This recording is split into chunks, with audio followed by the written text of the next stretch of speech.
Thank you so much, Mr. Adam. I appreciate that.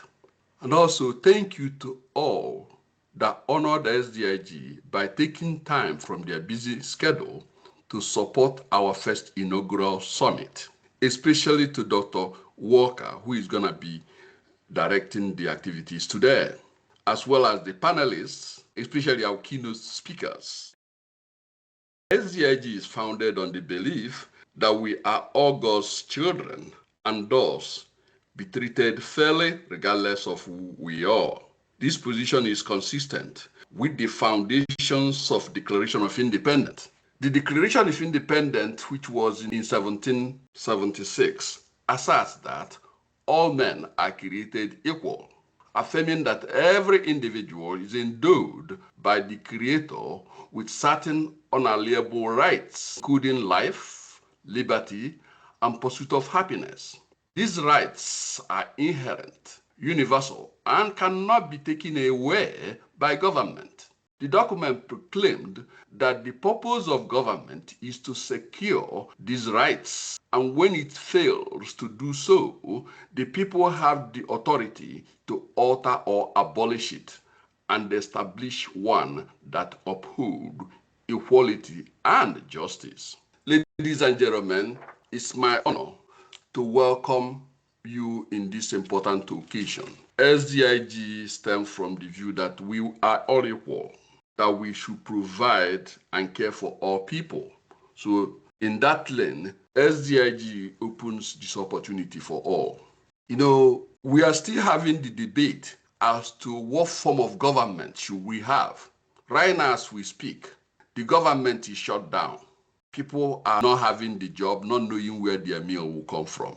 During those days, there were debates, just as we are having today, between conservatives and Democrats. Memorable one was the one between Thomas Jefferson and Alexander Hamilton.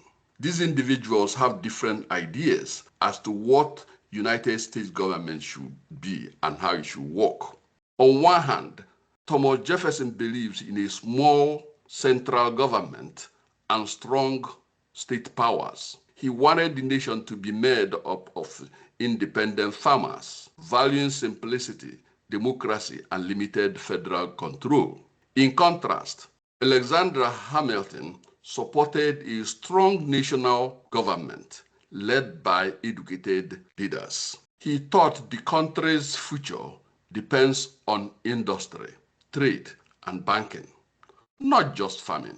Jefferson interpreted the Constitution strictly, while Hamilton believed in implied powers that allowed the government flexibility. Their disagreement, especially over creating a national bank, divided early American politics, forming the first two political parties, Jefferson's Democratic Republicans and Hamilton's Federalists. Their debate over power, economy, and government is still the debate we're having today. And that continued to shape American foundation of democracy. Similarly, we have other two giants who had debated, and these are African Americans. Their debate was on how to respond to racism and discriminatory practices that were so ubiquitous towards African Americans. They have two different views. Booker T. Washington, he believed in gradualism.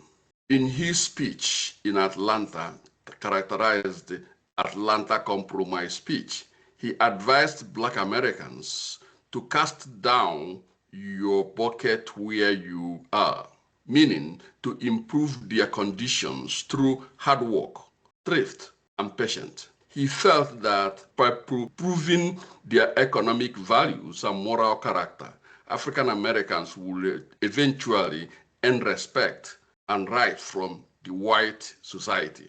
He discouraged direct confrontation or political agitation, fearing it would lead to a backlash and violence. Of course, we have seen through American history backlashes and violence over the years. Now, for W. Du Bois, first African American to get his doctorate from Harvard University, he rejected Washington's gradualism, arguing that African Americans must demand full civil rights political power and higher education, and that it should be immediately, not waiting. It sounds like somebody else later in history.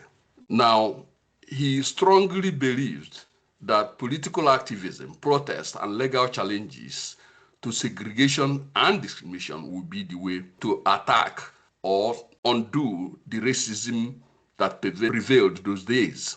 He helped found NAACP, National Association of African Advancement of Colored People, in 1909 to pursue these goals through courts and public advocacy.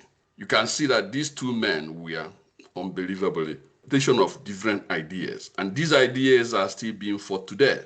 Today we have Congress, the Republican and the Democrats fighting the same fight. What kind of government should we have? I hope the minds calm down and that they think through the kind of government that will benefit most of the people. So with this, I will introduce Dr. Walker, who will lead this important occasion. Dr. Karen Walker, take it away from me.